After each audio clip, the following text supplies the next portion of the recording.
एक सुंदर सी कन्या अनामिका कॉलेज में अपना ग्रेजुएशन पूरा करती है। तभी उसकी मुलाकात एक लड़के राहुल से होती है। राहुल भी बहुत स्मार्ट, माता पिता का आज्ञाकारी बेटा है।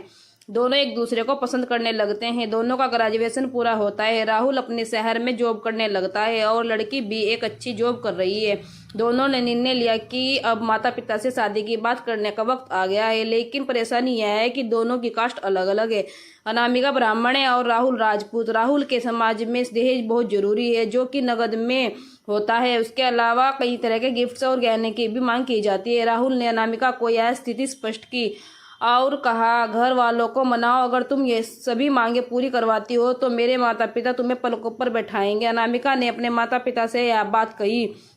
अनामिका के माता पिता को यह बात पसंद नहीं थी, पर अनामिका की जिद थी कि अगर मुझे दहेज दोगे तो मेरी इज्जत बढ़ेगी। अनामिका के माता पिता सक्षम भी थे, बिना मांगे भी अनामिका को बहुत कुछ दे सकते थे, पर उन्हें इस तरह के दहेज की मांग करने वाले लोग पसंद नहीं आ रहे थे। लेकिन माता पिता की अनामिका की खुशी चाहते थे। उन्हें यह डर था कि कहीं उनकी बेटी ये ना सोचे कि वे अपनी बेटी को कुछ देना नहीं चाहते, इसलिए उन्होंने सभी शर्तें मानी। शादी में राहुल को कार, फ्लैट, फर्नीचर के साथ 50 लाख नकद भी दिए गए। साथ ही अनामिका को गहने भी दिए गए और सभी रिश्तेदारों को गिफ्ट्स और कपड़े भी दिए। शादी बहुत धूमधाम से की गई, कोई कमी नहीं छोड़ी गई। अनामिका को मन ही मन यह गुमान था कि कास्ट अलग होने के बावजूद माता पिता ने उसकी शादी ससुराल के हिसाब से की है। अनामिका को विश्वास था कि उसे बेटी बनाकर रखा जाएगा, उसे वही प्यार दिया जाएगा जो उसके माता पिता ने दिया, क्योंकि उसने अपने ससुराल का मान रखा है। अनामिका ने अपने घर से ससुराल विदा ली।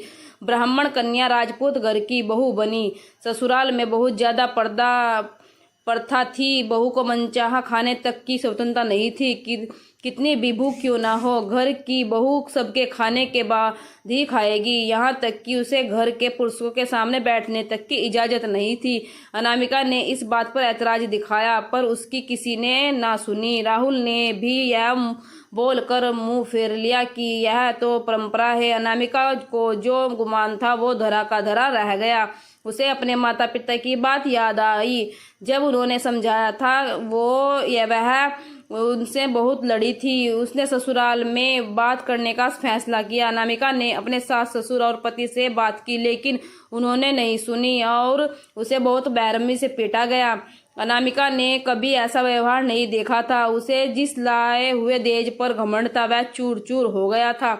अनामिका को माता पिता से बात करने में भी शर्म महसूस हो रही थी और इसी कश्मकश में एक दिन अनामिका ने अपने आप को खत्म कर दिया। माता पिता को जब यह पता चला तो उन्हें अपनी गलती का एहसास हुआ कि वक्त रहते समझा होता तो बेटी साथ होती। जो लोग दहेज पर बेटे की शादी करते हैं उनकी सोच हर जगह तरह से छोटी होती है। जो बेटे को नीलाम कर सकते हैं वो किसी और की बेटी को कैसे अपनी बेटी बना सकते थे। दहेज कभी खुशियों की चाबी नहीं बन सकता, यह बात सभी को समझनी होगी। इस दहेज प्रथा की कहानी में आपने क्या पढ़ा कि माता पिता ही नहीं बल्कि लड़की का से भी दहेज को सपोर्ट कर रही थी। कई बार लड़कियों को दहेज का गुमान होता है, पर वो लोग नहीं समझ पाते हैं। कहानियां जीवन को मायने रखती हैं।